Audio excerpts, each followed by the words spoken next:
Hi all, this is Dr. Bindu Gandrapu.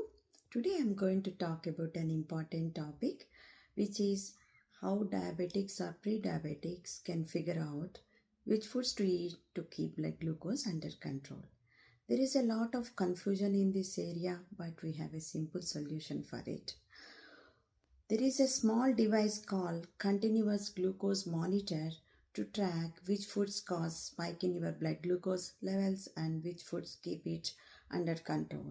So you can come up with a diet plan without having to blindly follow anyone. This device doesn't have any side effects.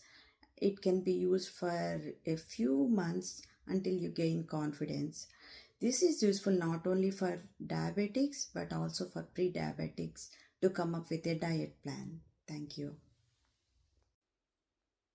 మన తెలుగు స్టేట్స్లో diabetic పేషెంట్లు glucose కంట్రోల్లో ఉంచుకునేందుకు ఏ foods తినచ్చు, ఏ foods తినకూడదు అనే దాని మీద చాలా కన్ఫ్యూజన్ ఉంది కదా. ఒకళ్ళు వచ్చి ఈ ఫుడ్ తినండి కంట్రోల్లో ఉంటుందంటారు, ఇంకొకళ్ళు వచ్చి అదే తినకూడదు అంటారు.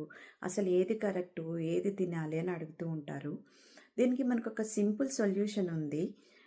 అదేంటంటే కంటిన్యూస్ గ్లూకోజ్ మానిటర్ అని ఒక చిన్న డివైస్. అది మీ చేతికి పెట్టుకుంటే మీ ఫోన్లో కంటిన్యూస్గా మీ బ్లడ్ గ్లూకోజ్ ఎంత ఉందో చెప్తూ ఉంటుంది. దాన్ని బట్టి మీరు డైట్ ప్లాన్కి వచ్చి ఏది తినచ్చో ఏది తినకూడదో మీరే తెలుసుకోవచ్చు.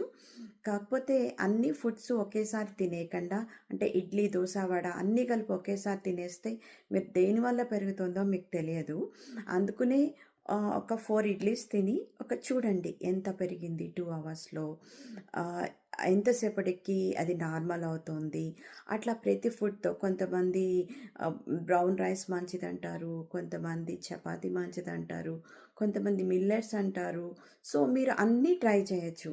అన్ని ఫుడ్స్తో ట్రై చేసి ఏది మీకు కంట్రోల్లో ఉంచుతుందో దాన్ని బట్టి మీరు ఏ ఫుడ్ తినచ్చో మీరే తెలుసుకోవచ్చు. సో ఇది ఓన్లీ డయాబెటిక్ పేషెంట్లు, ఇన్సులిన్ మీద ఉన్న వాళ్ళే వాడతారు అనుకుంటారు.